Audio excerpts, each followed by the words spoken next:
Assalamualaikum warahmatullahi wabarakatuh.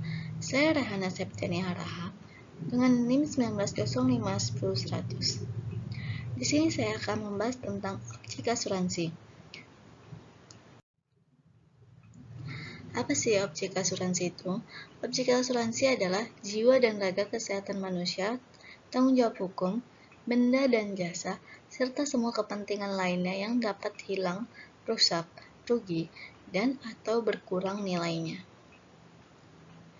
Objek asuransi dapat diartikan sebagai benda yang dipergunakan, harta benda seseorang yang menjadi hak miliknya. Seperti contohnya rumah, bangunan, perhiasan, atau benda-benda lainnya. Selain itu, bisa juga bahwa objek pertanggungan tidak selalu dengan benda yang dipertanggungan. Contohnya adalah kendaraan bermotor. Benda pertanggungannya adalah tanggung jawab dari pemilik apabila membuat celaka orang lain. Yang bisa dijadikan objek asuransi menurut Undang-Undang Pasal 268 Kitab Undang-Undang Hukum Dagang adalah pertama, dapat diancam oleh berbagai bahaya. Kedua, dapat dinilai dengan sejumlah uang. Ketiga, dan tidak dikecualikan oleh undang-undang. Objek asuransi atau objek pertanggungan juga merupakan unsur dalam pertanggungan yang utama. Terdapat pada pasal 250 Kitab Undang-Undang Hukum Dagang atau Kitab Undang-Undang Hukum Perdata yang berisi bila waktu pertanggungan seorang tertanggung tidak mempunyai kepentingan dari benda yang dipertanggungkan, penanggung tidak memiliki kewajiban untuk memberi ganti rugi. Bisa dikatakan bahwa ada 3 hal yang bisa menjadi objek yang dapat dipertanggungkan atau yang diasuransikan, yaitu pertama, resiko pribadi, kedua, hak milik atas benda, ketiga, tanggung jawab dan atau kewajiban yang harus dipikul. Yang dapat menjadi objek asuransi dapat dinilai dengan sejumlah uang. Segala kepentingan yang dapat dinilai dengan uang dalam hal ini merujuk kepada harta benda yang memiliki nilai-nilai tertentu dan dapat diperkirakan berapa pergantiannya sehingga memudahkan penanggung untuk memberi perhitungan premi yang harus dibayar oleh tertanggung. Artinya, tertanggung harus memiliki kepentingan terhadap objek yang diasuransikan tersebut. Apabila tertanggung tidak memiliki kepentingan terhadap objek yang diasuransikan, maka penanggung dapat menolak untuk memberi ganti rugi. Dapat takluk pada macam-macam bahaya. Dalam hal takluk pada macam-macam bahaya, jadi barang tersebut dapat mengalami kerusakan atau suatu hal dapat merugikan jika suatu bahaya terjadi. Misalnya, rumah yang dapat terkena kebakaran atau badai angin topan. Tidak dikecualikan oleh undang-undang.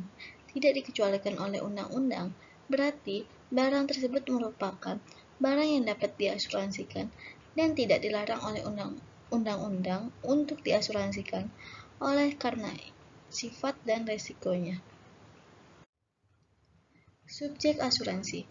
Dalam hukum asuransi, ada 2 subjek hukum yang menjadi bagiannya, yaitu penanggung dan tertanggung.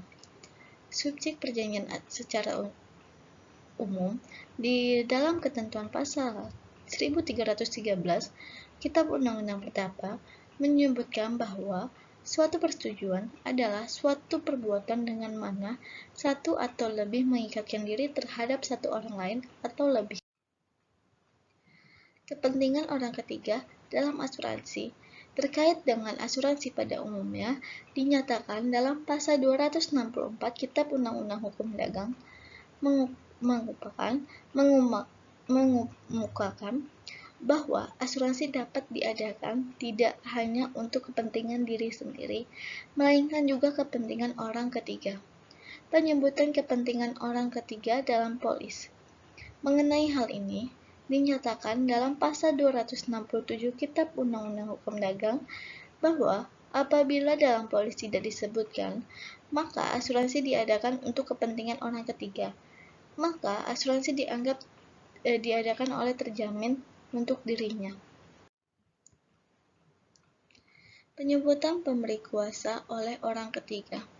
Pada pasal 266.6 menyatakan bahwa asuransi akan batal dan apabila terhadap kepentingan yang sama diadakan asuransi pula oleh atau untuk orang ketiga sebelum orang itu tahu bahwa orang lain telah mengadakan asuransi untuk kepentingannya tersebut.